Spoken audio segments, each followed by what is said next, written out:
کوئی عورت خوشبو لگا کر، عطر لگا کر، میک اپ کر کے گھر سے باہر نکلتی ہے، جب تک وہ گھر نہ آ جائے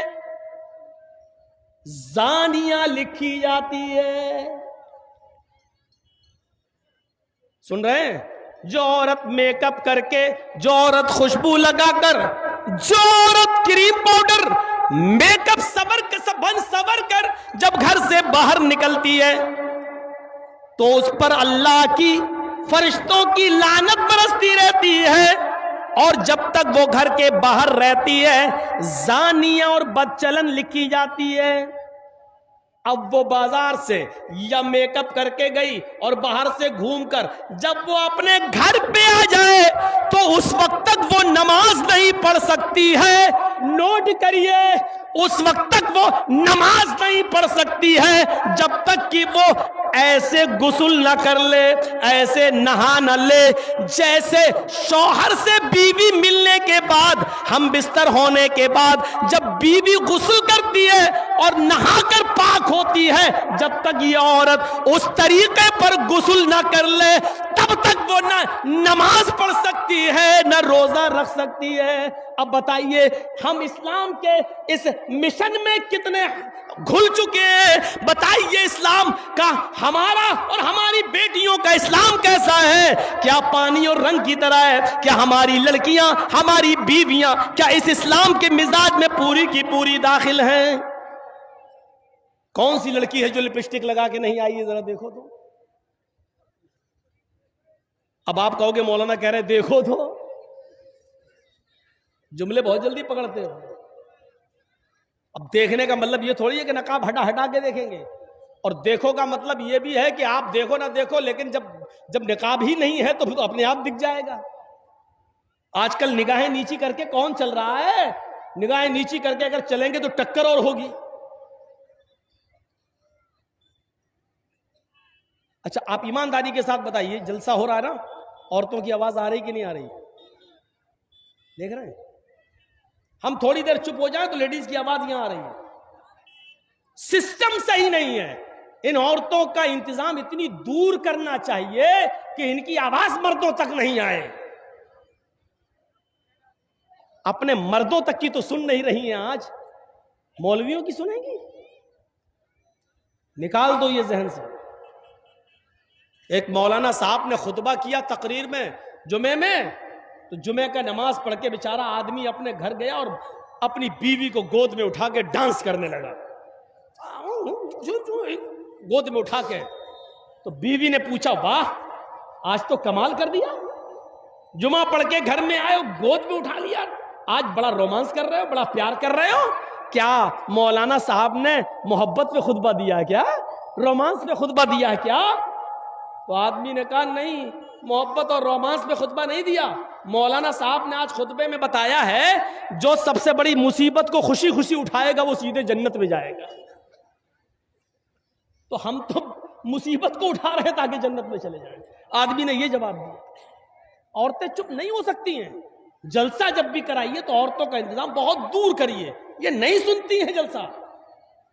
ایک آم کے پیڑ کے نیچے دو عورتیں بہت دیر سے باتیں کر رہی تھی، ایک آم ٹوٹا اور گرا ان کے پاس، تو چونک گئی ہے یہ آم کیسے ٹوٹ کے گر گیا؟ ایک عورت نے دوسری سے پوچھا یہ آم گرا کیسے؟ دوسری کچھ بتانے ہی والی تھی کہ آم خود بول دیا۔ آم بولا تم دونوں کی باتیں سن سن کے ہم پک گئے اس لیے گر گئے، اتنی دیر سے تم لوگ بول رہی ہو پک پک دھک دھک کر گئے کہ ہم خود پک گئے اس لیے گر گئے۔ دو عورتیں چپ نہیں رہ سکتی ہیں، اور آپ کو معلوم ہے کہ جلسے میں 1000 2000 عورتیں آئیں گی، 5000 عورتیں آئیں گی، تو آپ اتنا پاس؟ آج تو ان کو موقع ملا اپنی سینڈل دکھانے کا، آج تو موقع ملا اپنی ساڑی دکھانے کا، آج تو موقع ملا ان کو اپنا سوٹ دکھانے کا۔ اتنا اچھا موقع مولانا جرجیز کی تقریر میں وہ گوائیں گی، اتنا اچھا موقع۔ آج تو بتا رہی ہوں گی اپنے فلاں دکان سے لیا ہے، اس دکان کا ایڈریس دے رہی ہوں گی، تم بھی وہاں سے لے آنا، بہت سستا سامان ملتا ہے۔ آج تو ان کی عید کا دن ہے، اور اس جلسے میں ایک فائدہ یہ بھی ہے کہ کتنے ہیں لڑکوں نے لڑکیاں پسند کر لی ہوں گی کہ ہمیں اس کے گھر رشتہ بھیجنا ہے، اور کتنی لڑکیوں نے لڑکا بھی پسند کر لیا ہوگا کہ پسند ہے، اس کا آئے گا تو ہم، ایک فائدہ یہ بھی ہے۔ اب وہ نقصان کے ذریعے فائدہ ہوا ہو یا جیسے بھی ہوا ہو، میرے بھائیوں یہ نوٹنکیاں ہو رہی ہیں اسلام کے نام۔ ورنہ اللہ کے نبی کے زمانے میں اگر عید کا خطبہ اللہ کے نبی مردوں کو دیتے تھے تو عورتوں کے مجمع میں پردے کی اور سے آپ ان کو بھی خطبہ دیتے تھے، اور پردے کے پیچھے سے خطبہ دیتے ہوئے کہتے تھے یا معاشر النساء تصدقن فإنی اریدکن اکثر اہل النار، اے عورتوں زیادہ سے زیادہ صدقہ اور خیرات کرو، اس لیے کہ ہم نے تمہیں جہنم میں سب سے زیادہ جلتے ہوئے دیکھا ہے۔ عورتیں جہنم میں سب سے زیادہ جلتے ہوئے دیکھی گئی ہیں۔ پوچھا صحابیات نے اے اللہ کے نبی آگے کی تقریر ہم نہیں سنیں گے آپ کی، بس کریے، ہمیں صرف اتنا بتا دیجئے کہ عورتیں سب سے زیادہ جہنم میں کیوں گئیں، کیوں جائیں گی، تاکہ ہم وہ عمل اگر ہماری زندگی میں ہو تو ہم چھوڑ دیں۔ فرمایا تکسرن اللعن تکسرن اللعن و تکفرن العشیر، تم لعن و طعن زیادہ کرتی ہو، تکسرن اللعن، تم لعن و طعن زیادہ کرتی ہو، ایک دوسرے کی برائیاں کرتی ہو، ایک دوسرے پر لعنت بھیجتی ہو، اور اپنے شوہر اپنے ہسبینڈ کی نافرمانی کرتی ہو۔ یاد رکھنا میرے بھائیوں، اللہ کے نبی صلی اللہ علیہ وسلم نے فرمایا ایوم امرات ماتت وزوجها عنہا رازن، جو عورت مر گئی، جس عورت کا انتقال ہوا اور انتقال کے وقت اس کا پتی اس سے خوش تھا، اس سے راضی تھا، تو وہ عورت جنت کے اندر داخل ہوگی۔ میری ماں بہنیں پہلی بات تو سن نہیں رہی ہیں، اور جو سن رہی ہیں وہ سن لیں، اللہ کے نبی نے جنتی عورت کی پہچان بتائی، ایوم امرات ماتت، جو عورت مر جائے، انتقال کر جائے، لیکن انتقال کرتے وقت اس کا پتی، اس کا ہسبینڈ اس سے راضی تھا، اس سے خوش تھا، فدخلت الجنہ، تو یہ عورت جنت کے اندر جائے گی۔ لیکن اس کے الٹے بھی فرمایا کہ جو عورت مر گئی اس حال میں کہ اس کا پتی اس سے راضی نہیں تھا، اس سے خوش نہیں تھا، تو وہ کتنی بڑی نمازی ہو، چاہے تہجد کی نماز ہی کیوں نہ پڑھتی ہو، وہ جنت کے اندر داخل نہیں ہو سکتی، چاہے کتنی روزے دار ہو، وہ جنت کے اندر نہیں جا سکتی ہے۔ میرے پیارے ساتھیوں، ہمیں اپنی بیٹیوں کو یہ تعلیم دینا چاہیے تاکہ وہ جب گھر سے جائیں، سسرال میں جائیں، تو وہ اپنے پتی کو عزت کی نظر سے دیکھیں اور ان کو خوش رکھنے کی کوشش کریں۔ میرے بھائیوں، ہم نے یہ تعلیم نہیں دی ہے، اپنی بیٹیوں کے ہاتھ میں موبائل دے دیا ہے، ہماری بیٹیاں موبائلوں میں ڈرامے دیکھ رہی ہیں، اور جیسے بتایا جا رہا ہے اس طریقے سے آج وہ اپنے پتیوں کے ساتھ اپنی زندگی گزار رہی ہیں۔ ہم نے مذاق سمجھ رکھا ہے اسلام کو۔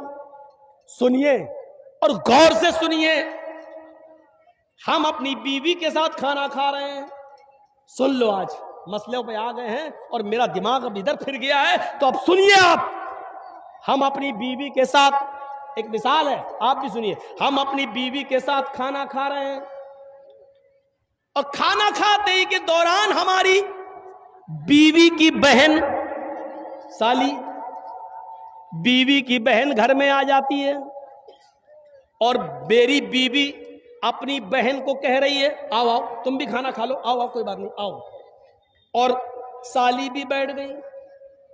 سنو، کلیجہ ہے تو سنو، دل اور گردے ہیں تو سنو، اسلام پانی اور رنگ کی طرح اگر ہم اسلام کو اپنے اندر بسانا چاہتے ہیں تو سنو، بیوی کی موجودگی میں بھی، بیوی کی موجودگی میں بھی، بیوی کے سامنے بھی ہم اپنی سالی کے ساتھ بیٹھ کر کھانا نہیں کھا سکتے ہیں۔ میری سالی بھی میرے ساتھ بیٹھ کر میری بیوی کی موجودگی میں بھی میرے ساتھ کھانا نہیں کھا سکتی ہے۔